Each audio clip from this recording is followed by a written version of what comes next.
Ikipe ya PRFC yahoreye ikipe ya Rayon Sport yatsinzwe na Police FC, iyihorera nayo ibabaza abapolisi kuri uyu munsi wo kuwa gatandatu itariki ya mbere z'ukwezi kwa kabiri, umunsi twizihizaho intwari z'u Rwanda. Ni umukino wari utegerejwe na benshi kuri uyu wa gatandatu, wari utegerejwe na benshi ku isaha y'isaa cyenda, ariko siko byaje kugenda kubera ko umukino wabanje wahuje ikipe ya Rayon Sport y'abadamu yaje kwegukana igikombe, nayo yegukana igikombe cy'ubutwari. Umukino wari gutangira saa cyenda waje gutangira nyumaho isaha imwe n'igice. Umusifuzi Ishimwe Jean Claude yatangije umukino saa 10:47. Umupira wa mbere watwawe na Ani Elija akinana na bagenzi be. Police FC yambaye ubururu bwayo busa n'ikirere, mu gihe APR FC yambaye umweru hose, niko yamanutse mu kibuga. Ku munota wa gatatu Ndayishimiye Dieudonné yahinduye umupira ushyirwa muri corner na Ishimwe Christian, ariko ntacyo byaje gutanga. Nyuma y'umunota tugeze ku munota wa kane, Ruboneka Jean Bosco yinjiranye umupira neza cyane mu rubuga rw'amahina, awusubiza Ndayishimiye Dieudonné ateye ishoti rikomeye rikurwamo na Ningira Patient. Ku munota wa gatanu, umunya-Uganda Hakim Kiwanuka acenze abakinnyi babiri b'inyuma ba Police FC, aroba umunyezamu Niyongira wakoze ku mupira ugarukiye uyu mukinnyi wa PFC, ananirwa kuwutsinda ujya hanze. Dawuda Yusuf ku munota wa karindwi yacenze abakinnyi babiri ba Police FC mu kibuga hagati, agiye kunyura kuri Isa Yakubu amukumira nabi mu rubuga rwa Police FC.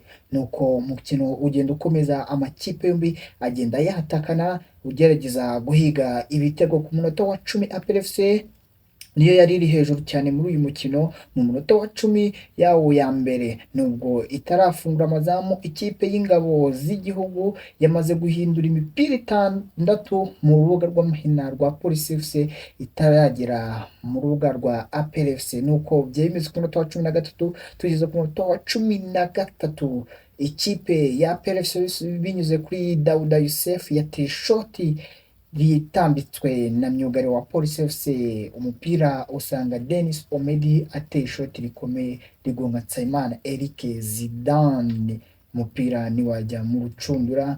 Nuko Police nayo igenda igerageza, Aniyelija yinjanye Ndayishimiye Dieudonné Nzotanga mu rugo rw'amahina, ahinduye umupira ukurwaho na Niyomugabo Claude wari umeze neza muri uyu mukino. Nyuma umukino urakomeza, bigeze ku munota wa 19, Ishimwe Christian azamukana umupira yihuta cyane amanuka, nyuma yo kuhabwa na Katerega awuhinduye urenzwa n'Igena Clement, awushyize muri koroneri itigeze igira icyo itanga. Bigirimana Abedi yahinduye umupira mwiza cyane ku munota wa 20 mu rubuga rw'amahino, usanga Isa Yakubu awushyize ku mutwe, umupira Pavel Nzira aza kuwukuramo. Niko Polisi nayo yaje guhusha igitego ku munota wa 24, aho Alisuwane yananiwe gufunga umupira ufashwe na Ani Elija, gerageza kuwutera mu izamu, ariko ishoti rye rinyura ku ruhande rw'izamu rya APR FC. APR yakomeje kugenda igerageza, igenda ibona amakufra, ariko ntiyagira icyo amakufra agenda atanga, aho amakipe yombi yakomeje kugenda asatirana. Nko ku munota wa 32, Nsabimana Eric Zidane yazamukanye umupira ku ruhande rw'iburyo, yambuka umurongo ugabanya ikibuga mo kabiri, ageze imbere agwa hasi nta muntu umukozeho. Umusifuzi Ishimwe yahise ahagarika umukino ngo yitabweho n'abaganga. Nyuma y'umunota umwe, Dawuda Yusuf nawe abanje kujya hanze y'ikibuga kugira ngo bamwiteho, nyuma aza kugaruka.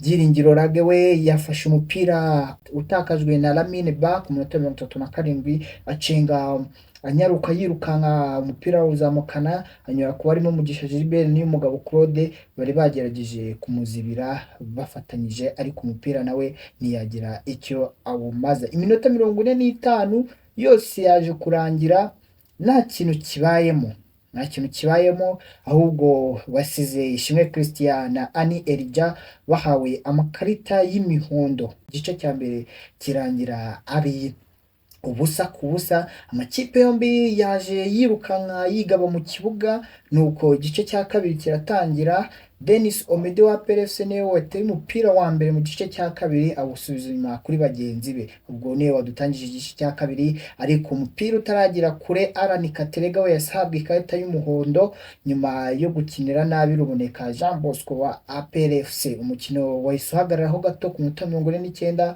babanza kwita kuri uyu mukinnyi wari umaze gukorerwa ikosa, nuko umukino uza gukomeza nyuma y'uko uyu nguyu amaze kuvurwa.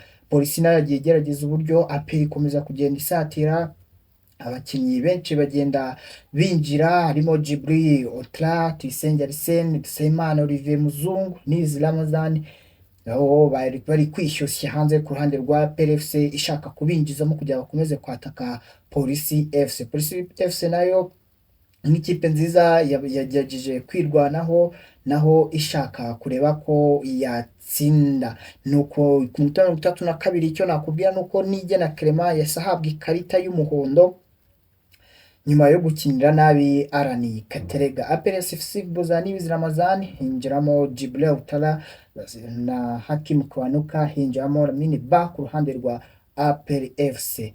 Nuko APR ikomeza kugenda irataka. Polisi yaje kubona counter attack ku minota 73, Alan Katerega atwaye umupira niyo mugabo, ariko ishimwe awuhaye Ani Elijah, awuhereza Mugisha Didier ateye ishoti ryo hasi rijya ku ruhande. Nibwo buryo bugaragara nkaho bukomeye. Ku minota 29 polisi yaje gusimbuza Mugisha Didier aha umwanya Mhozi Fred ku ruhande rwa Polisi FC. Nuko umukino ugenda ukomeza kugira ngo barebe ko byakomeza gutanga umusaruro. Ku minota 46 buri minota 4 kugira ngo umukino urangiye, Tuyisenge Arsene yasimbe Denis Omedi ku ruhande rwa APRFC. Yaje kurebwa n'abayobozi bayo bakuru b'igihugu, bose bahabaye cyane, aho baje kwihera ijisho kuko ikipe yabo yatwara iki gikombe cy'ubutwari. Nuko umukino wagiye urakomeza, ariko iminota 90 irangira nta kintu kibaye. Nuko bajya muri extra time bakina iminota igera kuri 30. Reka nayo tuyinyuremo twihuta turebe bimwe mu bihe by'ingenzi byayiranze. Nuko APR na Polisi byase bikomeza, umukino uragenda ukomeza, APR igenda irusha uburyo. Ishimwe Christian wa Polisi yahaye umupira by'ingirage, awukinanye na Ani Elijah atera ishoti rikomeye rinyura ku ruhande rw'izamu. Agace ka mbere kaje kurangira ari ubusa ku busa, dutegereza indi minota 15. Musifuzi nawe yase abinoza vuba abirangiza hakiri kare iminota 15 y'agace ka mbere. Nuko agace ka kabiri kakijyamo ku minota 107 Nigena Clement ahabwa ikarita ya kabiri y'umuhondo ku ikosa yakoreye Ani Elijah urugiye kwinjira mu rubuga rw'amahina, bimuviramo guhabwa ikarita itukura. Icyo gihe nyuma y'iminota 2 ubwo ni ku minota 109 Byiringiro Rage yahani iryo kosa ryakorewe Ani Elijah atera agashoti ko hasi kagonga urukuta nikagira icyo kabikora. Nshimiyimana Yunusu na Nshimiyimana Ismail Pichu basimbuye Dawuda Yusuf na Mugisha Gilbert ku ruhande rwa PRFC.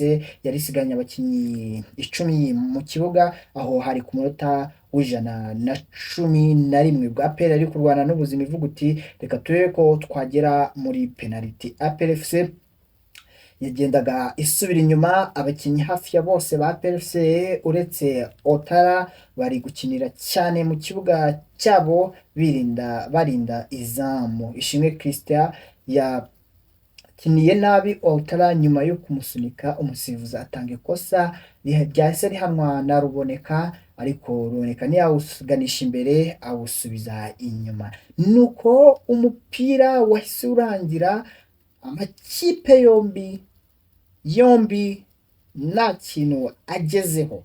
Penalty sasa. Penalty ya mbere ya Polisi yatewe na Nsemana Eric Zidane, wateye penalty ya mbere ayinjiza neza. Ku ruhande rwa PRFC Ndayishimiye Dieudonné nawe yasafata penalty ya mbere arayitera ayinjiza neza sans faute. Alan Katerega ne wateye penalty ya kabiri ku ruhande rwa Polisi nawe arayitera ayinjiza neza cyane. Ari Suwane ku ruhande rwa PRFC yaje n'igikabye cyinshi cyane, atera penalty nawe arayinjiza. Ku ruhande rwa Police FC penalty ya gatatu yatewe na Ani Elija wayiteye Pavel Nzira ayikuramo, nuko Nibizi Ramazani wa PLC araza ahita yinjiza. Ishimwe Christian wa Police FC nawe yaje ateye penalty umuzamu Pavel Nzira ayikuramo sans faute. Ruboneka Jean Bosco wa PLC yaje atera penalty ya kane arayinjiza neza ihita inahesha igikombe APRFC cy'intwari cya 2025. Aperi yasoje umukino itsinze penalty enye kuri ebyiri nyuma yo kunganya ubusa ku busa mu minota 120 y'umukino wa nyuma. APRFC yasegukana igikombe cy'intwari 2025. Ikipe y'ingabo z'igihugu yasoje umukino ari abakinnyi 10 nyuma y'ikarita itukura yahawe n'Igena Clement mu minota 30 y'inyongera. Police FC niyo yari ifite irushanwa riheruka. Mu bagore igikombe cyatwaye na Rayon Sport Women Football Club itsinze idahangarwa nk'uko nari nabikubwiye ku penalty 5-3 nyuma yo kunganya nabo ubusa ku busa. Indahangarwa FC yabaye iya kabiri mu gikombe cy'intwari mu bagore yahawe sheke ya miliyoni 3. Rayon Sport y'abagore yatwaye igikombe cy'intwari yahawe sheke ya miliyoni 6. Police FC nayo mu bagabo ihabwa miliyoni 3 mu gihe APRFC yahawe miliyoni zigera kuri 6. Nyuma yo gushyikirizwa igikombe cy'intwari, Perezida wa Ferwafa Munyentwari Alphonse yagihaye kapiteni wa PLC Nyamugaro Claude wahise azamuka mu myanya y'icyubahiro akijyana umugaba mukuru w'ingabo z'u Rwanda akaba na chairman w'icyubahiro w'ikipe ya PLC Mubaraka Muganga arakimuhereza amubwira uti bayobozi ngiki. Hari kandi n'abayobozi muri iyi kipe y'ingabo nka chairman wayo Brigadier General Deo Rusanganwa. Nyuma yaho niyo mugabo Claude yasubije igikombe mu kibuga ajya kwifotozanya n'abakinnyi ndetse n'abagenzi. Abafana nabo bahise buzura mu kibuga baraserebura cyane, ibyishimo byari byinshi. Amagana y'abafana ba PLFC igabije ikibuga cya Kigali Pele Stadium aho baba bari kwishimira igikombe cy'intwari ikipe yabo yegukanye.